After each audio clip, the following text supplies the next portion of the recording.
start our next work session. For those that everybody sees, there's some pizza in there if you want some. This is on Title 28 reforms. Madam Clerk, do you have a presentation on this? Your discussion? Mr. Chair, Mr. Gates is leading our discussion on this. I believe Great. we went through the crosswalk, which you have the crosswalk in front of you. And I know we'll get started on the crosswalk. If we want to start with the email voting and discuss that? Did you want to start with the Yes. transition issue? Yes. Go ahead. I think that would be fine. Okay. So one of the issues that we got was Oh, I'm sorry. Thank you, Mr. Chair. Sorry, we'll start with introductions. Is Meg back there? Ms. She's Alton? gone to the restroom. Oh, okay. Could you identify yourself? John Middleton. Austin Quinn Davidson. Felix Rivera. Forrest Dunbar. Crystal Kennedy. Pete Peterson. Dean Cindy Council. Deanna. Barbara Jones, Municipal Clerk. Wonderful, thank you. All right. Sorry, Dean, go ahead. No, that's fine. Thank you, Mr. Sharp. We want to conduct the meetings right. So, as Mrs. Jones mentioned, we have several documents now for us. There should be four.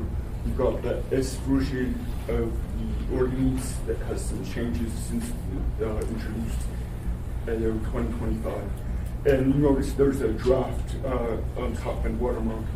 And since this was distributed for this work session, I made some changes and finalized it. So it should be on the agenda with a few changes I will try to mention. But we also have an AM, and the AM describes basically the underlying ordinance plus the S version changes. And what it describes for the underlying ordinance, I think we mostly mentioned, described at the last book session we had on this ordinance. And then we have the in Exhibit A, which is just the repealed chapter. It's repealed chapter 28:110. We're repealing it because it's for special elections by mail. And we don't need that chapter anymore since all of our elections are by mail. And then the final documents, Exhibit B, is crosswalk. I think we'll mostly go through this for the work session. It is a condensed version of what the changes are. And but I think that first one of the issues we discussed last time was a section on electronic transmission of ballots and of the voter smoke ballot. We have a code section here, and I guess maybe you can pull it up. It's on the page. Give me 1 second. I think I might be able to summarize very quickly. I think we've reached a resolution. Is that possible? Yeah, let me hand it off to you. We had asked, because I have the head of IT here and myself, there was initially, IT had a number of concerns with, I call it email ballots, electronic transmission of security concerns. We've had apparently email balloting for a couple of years now. There are concerns. The state's going in a different direction. However, we confirmed today that IT is not blocking the ballots at the receipt of these, number one. There are security protocols, so we can't guarantee that all of them are getting through. They will keep their security protocols. For instance, if it's email from China, it's going to get blocked. But what Barbara has done, the clerk's office has done, is in the materials that they send out to people who make that request, there's all sorts of language about we can't guarantee the security of your personal information. We can't guarantee that this is going to get through various firewalls, and it's not just our firewalls. There's apparently all sorts of complicated systems going on. And so we think that we have given the people who want that sufficient warning that this isn't particularly secure. We're making it as secure as we can. We probably don't have, other than the ballots we receive, we don't have the ability to figure out which ones haven't come through. So there's a little bit of, so at any rate, and balloting, this electronic process has already started for this year. Way too late for a code change is what I would say to you. And I know some, like Chris Constant, particularly concerned with this issue. We haven't had that further debate. So that for now, ballots will go through. Barbara can outline her protective language if you'd like to hear it. that at least the Department of Law is comfortable that this should not be part of the discussion or exchange Tuesday. So, no, for the record, I've been joined by Ms. Zalatel and Mr. Constant. Ms. Zalatel, you have a question? Thank you. Is there anything that, if someone submits an electronic submission of ballot, any message that goes back to them if it is received? Susie, I don't know the answer to that. This is Susie Marshall, IT Director. Okay. If somebody requested a return receipt on an email, in theory, they would get that receipt if we allowed it. So like when somebody reads an email, you still have the option, right, to say, yes, I will know. But that implies that it came to us. It doesn't mean like somebody couldn't intercept it and it could go to some other email where somebody says, yeah, I got it, and then it would be us. So what I can't do is guarantee that it's not going to be intercepted in the world before it gets to us. This is the challenge. I'm not sure that was the question. The question was, do they get a response? And what happens, those ballots come into an email address that's called electronicvoting@muni.org. And we do have, I'm not positive that we have updated the email response, but most of our election emails have routine responses. And we can make sure that we have one for that. Okay? Great, thank you. That's it for me. Okay. Susie, I'm sorry, Dean, unless Susie, do you need to add anything? I think we are, it is what it is. I think just in general, I would love for this to be removed from code in the future. Because I just think overall, it's a risk that, we can't control the whole point-to-point, communication. So the things that happen between here and there, we can't secure it 100%. So that's the risk. So I just want to put that on record. Thank you. Ms. Jones. And I'm sorry, to confirm that, with I mentioned to Crystal, Ms. Kennedy, that we have had a number of cybersecurity audits. One of the audits was by IT, when it was IT several years ago.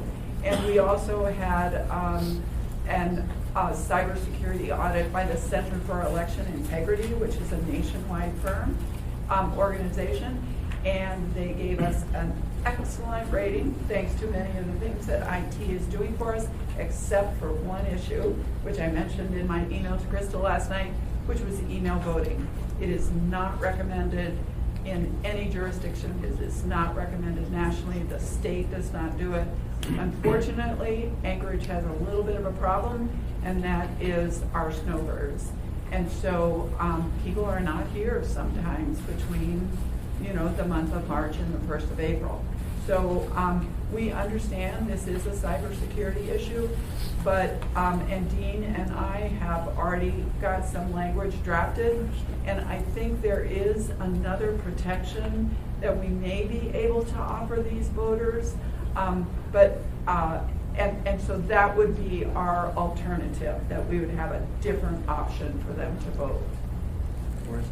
Mr. Constant. Thank you. So that would be my question. What's the clerk's position on this question? And is it that we should explore this alternative because it is where we're low rated, or something else? Well, through the chair, Mr. Constant, I have consistently said to everybody, this is a policy decision. It is your decision. We will present the information to you. They are your constituents. When the fallout happens, you're the ones that are going to have to deal with it.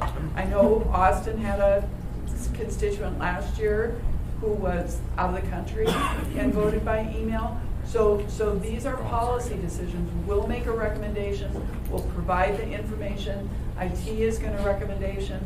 We'll just have to look at it. I will tell you what the alternative is, and it's pretty exciting. What it is I get Sort of excited. Yeah. Okay, so we offer special circumstance voting. So the ballots are in-house on about March 6th, and beginning on March 6th, we will offer 2 individuals who cannot vote by fax, who cannot vote by email, who are gonna be out of state. They may come in. This year, it'll start on March 9th. It's only from 10 to 2. I don't have enough people to staff it full-time, but from 10 to 2, they can come into the election center and vote. So the ballots are not mailed until the 16th. And so it gives people almost 10 extra days to vote. You know, we'll try to keep pushing that date earlier, but the 6th is really about as close as we can do. Is it just that single date, or is it or up until the 17th? Sorry, I have a few of these. I just had a quick follow-up. Okay, yeah. We can ask that question. I didn't hear it, but, I think that while it's true we have to answer to our constituents, if history is any measure, it's the clerk who takes the heat when an election goes wrong. And the IT perspective that I heard was, if an election is thrown into question and it comes down to an emailed ballot, boy, we're in real trouble, right? Because that, with all of its security problems, would find itself in a court, and the opponent would say, well, that can't be real. How do you even know it's theirs? And so I'm concerned for the reputation and the longevity of the clerk, that we make sure we do the right thing. And so I would strongly want to hear what you think, whether it's in a formal or informal setting, so I understand, because I think while we have a little at stake, I think the clerk's office has more at stake. Okay. We have a few people in the queue. Ms. Kennedy, then John, then Pete. Thank you, Mr. Chair. I guess my question or concern was in regard to what kind of a duty do we have to the public to reveal things that are kind of going haywire. I mean, whether it's somebody trying to email something in and it's not getting there, or things aren't coming through. Do we even know that? And then if something does come through, if we're hacked in some way, shape, or form because of some of that, do we have to let the public know that? I mean, I'm just thinking about kind of what happened with the Matsu borough. You know, they were pretty forthcoming when, well, because they had major shutdowns. I mean, stuff just kind of came to a standstill, just in terms of just IT in general. But anyway, so I was just kind of wondering if we had any kind of protocol by which we would have to let the public know that something was going on in cyberspace with our system. Through the chair, those are all That's IT just IT. cybersecurity questions. Okay. I can tell you, Susie already told you, we don't know if it didn't get through. That's one of the big problems. We also don't know if it got hacked or changed. But I will tell you, when we did our, just for elections, we did our audit with this national company. After IT set up our procedures, we got an A, if not an A+, except for email voting. So I'm telling you, they're doing a great job for us for everything. But the details of what you're asking for are totally IT questions. I don't know the answer to those. Yeah, so to what extent do we feel like we have a duty to let the public know that something's going on in our system? Well, Oh, sorry. am I okay? Yeah, and then do you accept that? Do you want to? Well, I just want to say, we have the pre-warning, so that helps us tremendously. What happens post, I'm not sure we know. So,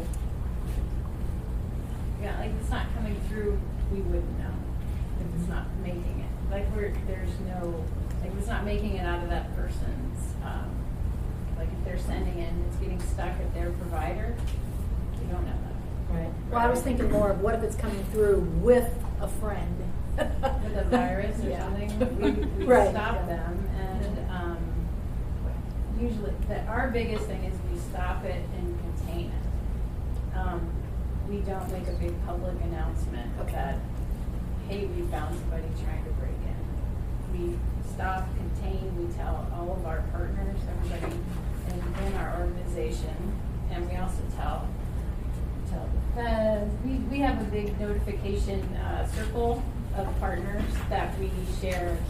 When we discover something coming in and it's hacking us, we immediately report it so that it can be communicated to the rest of the cyber.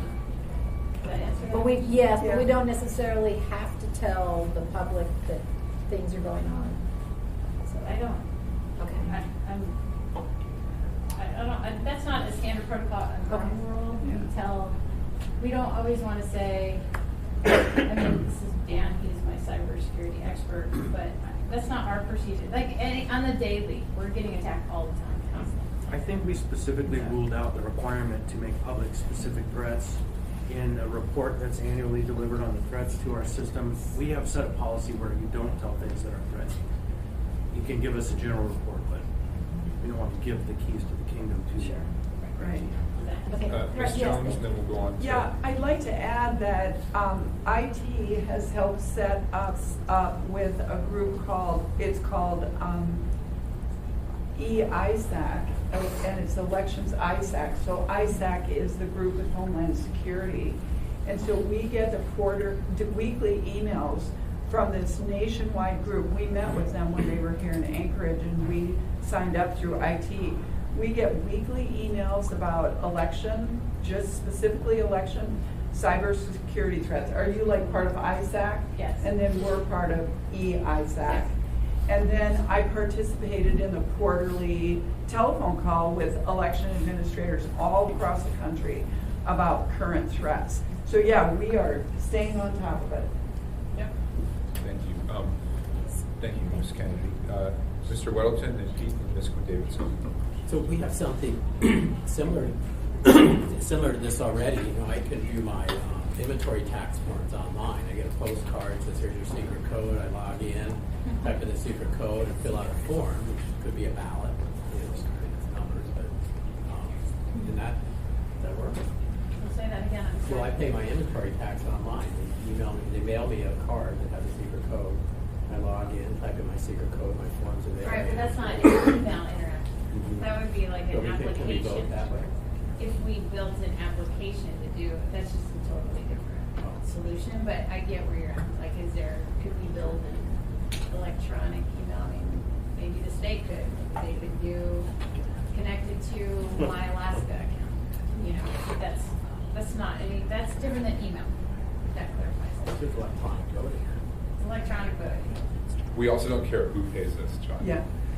So long as the money gets in our coffers, we don't care where No, it but comes from. as far as security, you know, it's like, Yeah. I'm not attaching to anything, but Yeah. there's your ballot right there. Ms. Jones? Sorry to tell you this, the state did have a separate email voting system. Our system is pure email.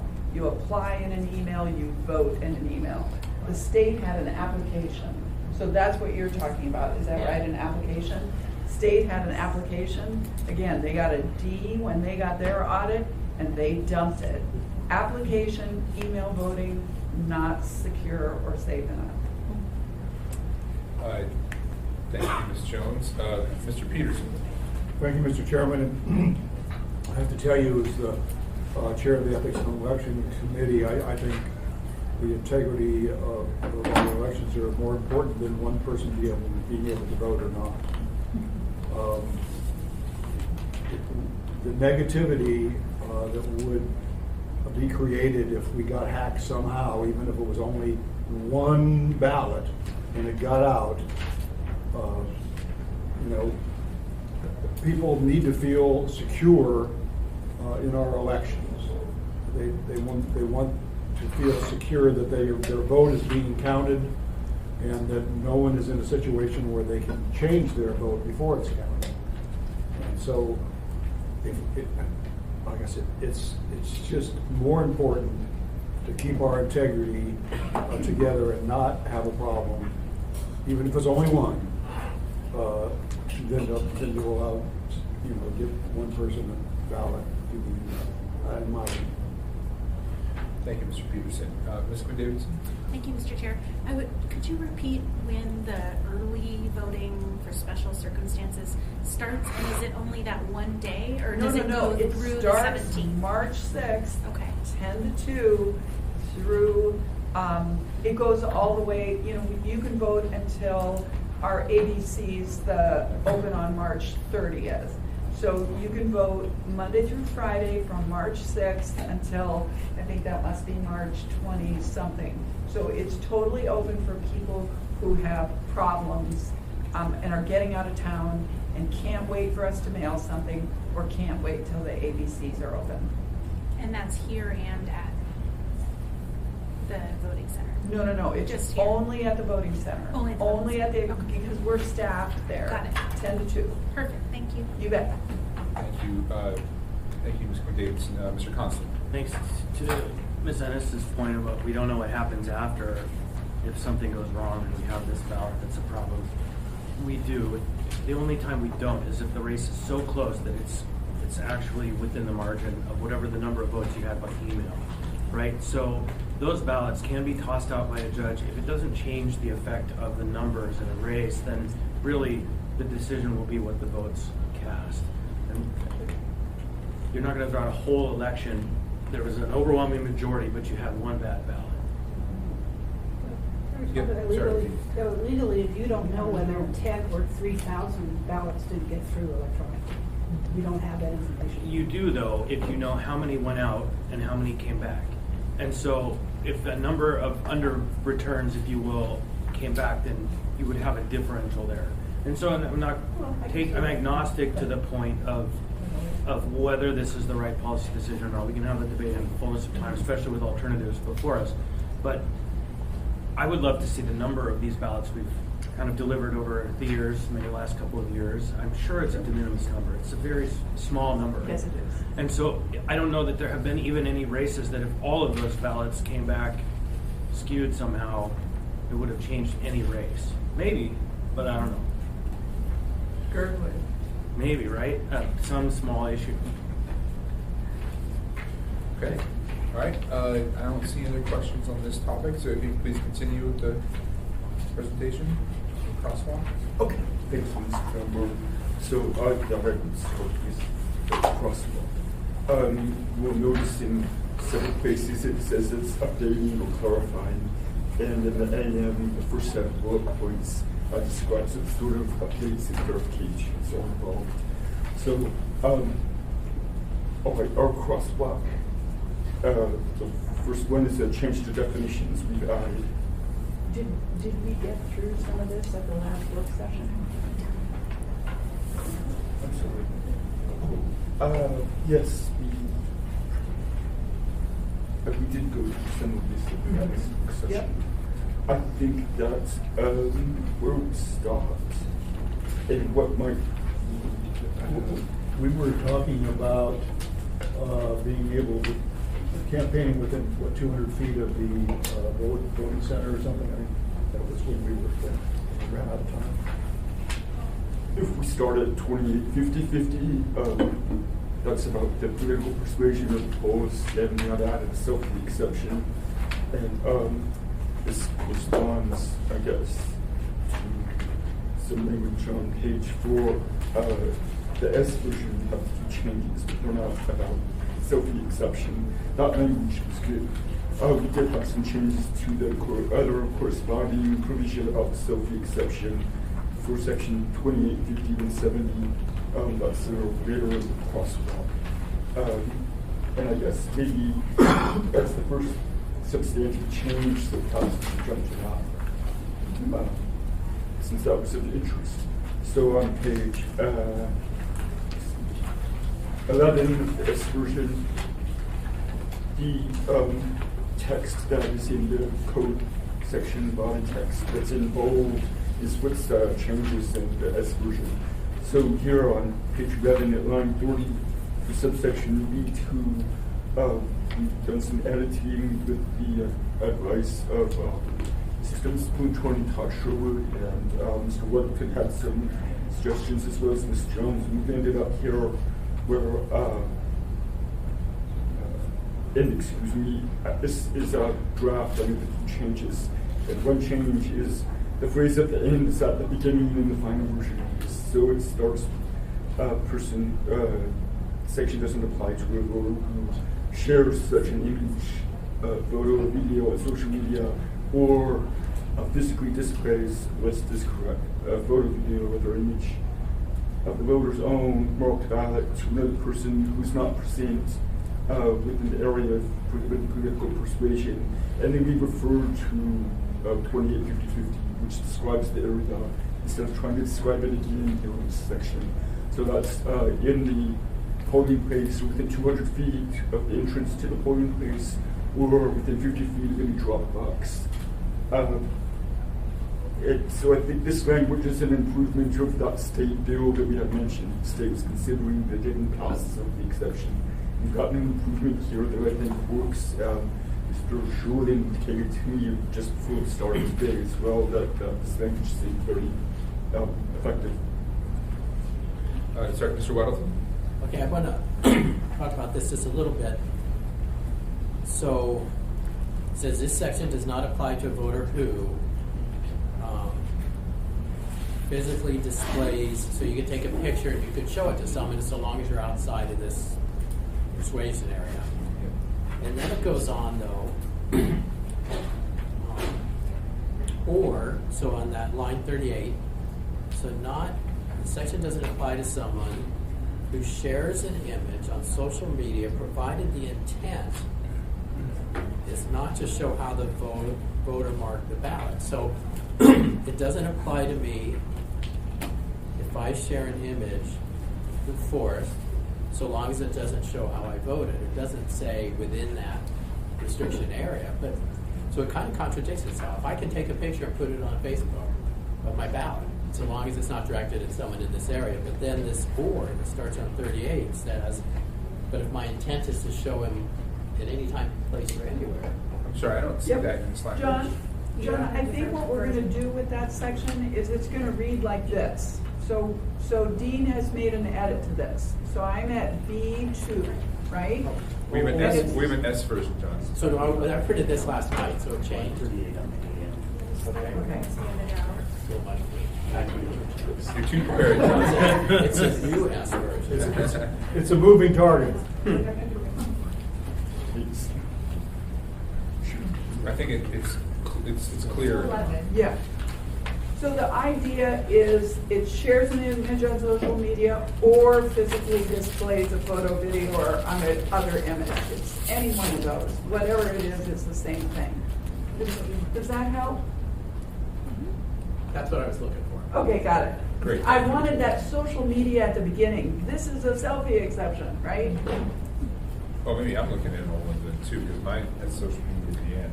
Yeah, we're It's- moving it to the beginning. Oh, Yes. That's why this is marked draft. okay. In the last hour and a half, I made a note change that was just mentioned, and it's not that substantial. One thing that Mr. Wilton mentioned is with the intent to show somebody. You have that in some drafting, but I've taken it out here. It might be something considered for an amendment. I was concerned about adding a mental state element to this, and not just complicates things, and maybe take any strength of this exception if you have that mental state element that needs to be proven. This is a civil offense, not a criminal offense, right? We're not making this a misdemeanor. Correct. Then I don't think it's important that we have a mental state. There are corresponding crimes for election offenses. I need to double check whether some of those actually incorporate violations section about that constitute. So that's why I took some cautions for time frame and dropping. So part of it is if you look at subsection A, nobody may exhibit the ballot to enable the person to discern how the voter marked it. And so that phrase I was considering is without the intent to show someone how you mark the ballot. So you take a picture, we're just taking a selfie, but you're not trying to say, look at how I voted, these are my selections. That would be crossing the line. But if we're just trying to show people I voted today, that would be okay. There's a fine line without intent. I think that's really difficult thing to define really clearly, so I took it out. Well, I think just based on how I've seen ballot selfies used, people are trying to show folks how they voted, and we don't want to implicate that that's wrong, unless it's within that 200 foot. I think that's what that says, right? Yeah. So I think that, Dean, that what you just described is a complication I don't think we need to add. Okay. So I'm going to jump in here. I know that on the page 3 of your crosswalk at 2850-300, it talks about poll watchers, and I know we discussed that at the last meeting. And 2850, 300 is at the bottom of page 14, and it's a long section, and it goes all the way to the top of page 18. And we talked about that. All we've done is change the word poll watcher to observer. It doesn't matter if you're at an accessible vote center or at a polling location or at, the election center. It's an observer, and that's all that does. And then that gets us to 2860.010, alternative methods of voting. I think we talked to you about this too, and I think that goes for a couple of sections. What we did was try to make the summary section talk about the alternative methods of voting, which are special needs, and it's not voting absentee anymore, and then voting by facsimile, which we've probably already talked about, and then that gets us to 28.70 on page 26 of the AO, and it gets us to page 4 on the cross, or section 4, page 4 on the crosswalk. I don't mean to be moving too fast, but I don't think that, I think we already talked about those things. Okay, do you want to start at 70? Yeah, unless any other, somebody was sort of a opposition, we'll just file Section 4 forward. is about chapter 2870, the balloting, the review. The first change in language from the crosswalk is just clarifying language. It doesn't change any substance. The second is for 2870, 20, the procedure for balloting, the review, clarifying language for observer challenges. And it adds express language that the rejected or challenged ballots are set aside for the election commission.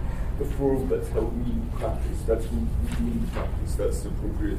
We put express language there for that process. And then it's changed to the standards we've organized to separate regular envelope review from question ballot envelope review. And that leads to the next section, which is new 287040. So we've got standards for question ballot envelope, and if the question ballot envelope is accepted, it also goes to the regular ballot envelope review as well. So it's another layer, and this really makes the process a lot clearer and how it works. So the next section 5, counting of ballots, and that starts on page 30 of the ordinance, that's version. So here it's the actual ballot counting, right, where we voted for what the marks are, and this is after you separated the ballot from the envelope, so we don't know whose these votes are, it's a private vote. And these are the rules for counting those. We have a new section. It sort of just follows the structure of the outline for process in section 28.80.05, same structure as the ballot envelope review chapter. So it's just like updates and improves the whole organization of this chapter.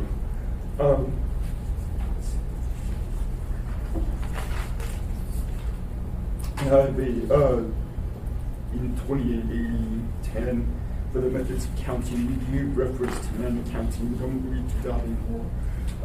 All counting's by computer, but it provides clerks the authority to write the method of counting if there's an equipment voter. And then we have another change in 28.80.15 about the supervision and observation of counting. We use reference to computer counting. It's all computer counting now. It just gels with the previous change about manual counting. It allows public viewing of the process so long as it doesn't interfere with election officials' confidentiality and voter information.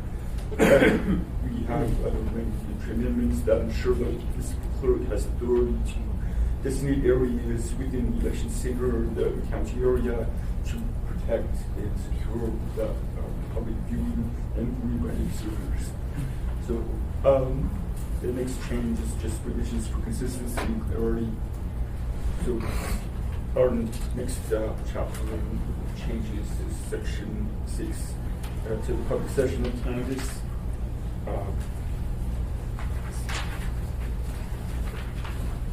These are all ordinance on page 33. 33. The first change is just clarifying that it's the process and practice. The next change is we repeal the counting ballots section. This is relocated to the new section 2880.05. So it's not really a substantive change, just reorganizes where that's placed. The next section, the completion of canvas, are just clarifying edits about what occurs with next edit to 288540 about certification of the election. There are again clarifying edits, but one substantive change is disallowing a motion to reconsider the approval of certification of the election. You don't want to allow reconsideration. You can go to the next day, you can come 4 hours, and continue to the next meeting. And we think this just follows some changes in each other code sections that allow reconsideration of certain things like the bond and stuff like that. So let's see. So our next section is about amendments to Chapter 2890, the election recount process. So one of the substantive changes here is the time to apply for a recount. And it used to be 9 days, we're changing it to 7. And We couldn't figure out what 9 days had to do with anything. Yeah, and it seems like that would fall on a weird day, so 7 makes sense, right? Because we always certify on Tuesday. So that's I guess the main substantial change in this whole chapter. We did reduce the fee in the next section 289020 from 150 per state. It's just more efficient now with everything utilized to be able to put pilots for certain areas. And then we have the next change, the time for the assembly or clerk to commence a recount. That's similarly reduced from 9 days to 7. Sorry, John? I wanted to think about the so recount. Someone comes in and they have a problem. What would the problem be? And what we heard with the last round is, I went up and the ballot drop box was overflowing with envelopes that were on the ground. So my problem, so I'm worried. I want to recount or something. It would be because of the ballot box that we charge by precinct. So I have to go. Well, I don't know what precincts are in there. Someone could work nearby but live in a different precinct. So it just seems like a disconnect from the problems we would make. I can't tell you what precinct I'm in. I've never known. I don't care. I just know where I would vote. Now I don't have to know that. So I don't think most people know, but I know where I put my ballot. So are we doing this by precinct, doing something that doesn't make sense? Well, through the chair, I think the precinct is just left over from, our historical, that's the way we did it. We've had a couple of recounts by precinct, and the most recent one was the Girdwood one. And of course, I don't even remember what they were voting on, but was it on, does anybody remember? Service area, and they said 1 by 1 vote. It 1 by 1 vote, what was it? Police protection service area. Okay, so it was to add the police protection service area, and it was separated by 2 votes on election day or night. And so the clerk's office voluntarily did a recount. I think some people in Girdwood were gonna ask for it, and they may have paid. It was only 2 precincts. But we had already started the process because we wanted to demonstrate the integrity of the election. And we did find one extra vote, so it changed the result from 2 separating it to 1. But that was an opportunity for us to do a voluntary recount, and so we've added, so that was an example, a close race. Now, I think your example is different, but I think that, I think this says that the municipal clerk may, on the clerk's own initiative, conduct a recount. And that would be an example where I may want to do that. But unfortunately, I don't think doing a recount because my box is overflowing is gonna be a good example of a recount. It's more like in a close race, or everybody I knew was voting this way and the results are the opposite. I don't believe this. So that is more likely what a recount would happen. I think in 2012, the recount was, it was 10 precincts or 12 because that's all they could afford. The assembly refunded the money and we left that option in here, but giving the clerk the option or the requirement to do a recount when it has this low margin, this close margin, I think it helps people. We're gonna do a recount for you. We're gonna prove and show that this is good stuff. The last thing that I think is really good about the way the system is set up, remember all of the ballots are scanned. Someone comes in and says, I really don't believe this result. And we get to say, here's a snapshot of all of the ballots. Do you want to take a look at them, see how they were adjudicated? You can tally them up by hand and see if we're correct or not. And if not, then you can pay to do the recount. So there are lots of options there. What we're doing is trying to make it easier to have a recount, cheaper to have a recount, more automatic to have a recount. And but you can identify each ballot belongs in a certain precinct. Yes, I can. It's on the precinct number is on every ballot.